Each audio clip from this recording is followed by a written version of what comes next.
ছোটবেলা থেকে এখন পর্যন্ত এক শাহরুখ খানকেই দেখে আসছি, আর সেই হলিউডে সেই টম ক্রুজকেই দেখে আসছি। আমি যখন ছোট ছিলাম, যখন হচ্ছে স্কুল গোয়িং ছিলাম, তখন থেকেই শাহরুখ খানকে দেখছি সুপারস্টার, দিল ওয়ালে দুলহানিয়া লে যায়েঙ্গে। এখনো দুলহানিয়াই নিয়ে যাচ্ছে। আমরা তুফানপুর গল্প শুনে শেষ করতে চাই ভাইয়া। সো তুফানপুর আপডেট জন্য আমরা শেষ করতে চাই। Megastar, always megastar.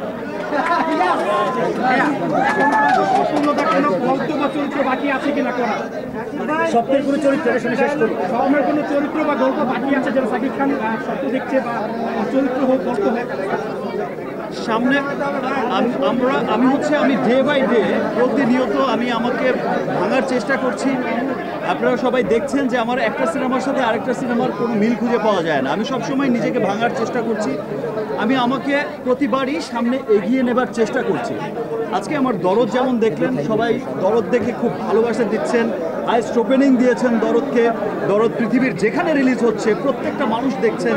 দেখতে দেখতে দেখতে ছবির শেষ সময় এসে সবার চোখের করে পানি জমে গেছে দরদের জন্য। দরদকে ভূয়সী প্রশংসা করছেন আপনারা সবাই, এত ভালোবাসা দিচ্ছেন দরদকে। ইনশাল্লাহ আমার নেক্সট সিনেমাগুলো দেখবেন যে আরও অন্যান্য ডিফারেন্ট সিনেমা হবে এবং সেই সিনেমাগুলো আপনাদের অনেক ভালো লাগবে। Thank you.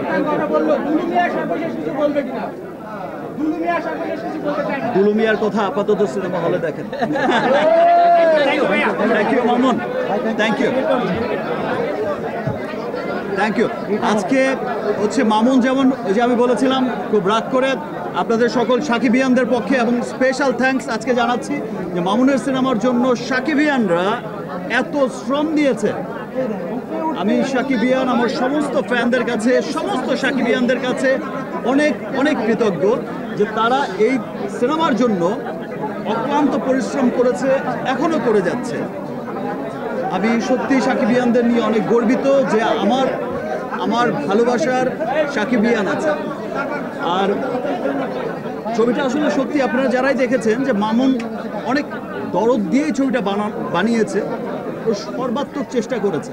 দেখেন মামুন যখন দরদ বানিয়েছে তখন আজকের যদি আপনি বরবাদের কথা চিন্তা করেন, সেই বাজেট কিন্তু মামুনের ছিল না। ডে বাই ডে কিন্তু বাজেট ইনক্রিজ করেছে। আপনি যখন আজকে দরদ বানিয়েছে মামুন, তখন কিন্তু তুফানের বাজেটও মামুন পায়নি। এটা তুফানের বাজেটের সিনেমাও ছিল না। আমি আগেও বলেছি আমি ডে বাই ডে কিন্তু আমরা ইনক্রিজ করছি, ডে বাই ডে আমরা সামনে এগিয়ে যাচ্ছি। আপনারা তুফান দেখেছেন, খুব ভালো লেগেছে, ছিল সর্বোচ্চ বাজেটের সিনেমা তৎকালীন সময়।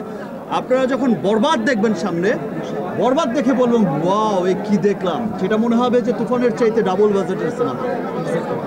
আবার বরবাদের পরে যে সিনেমা দেখবেন সেটা মনে হবে ওয়াও ম্যান এটা কি দেখলাম, এটা তো আরও অনেক বড় বাজেটের সিনেমা।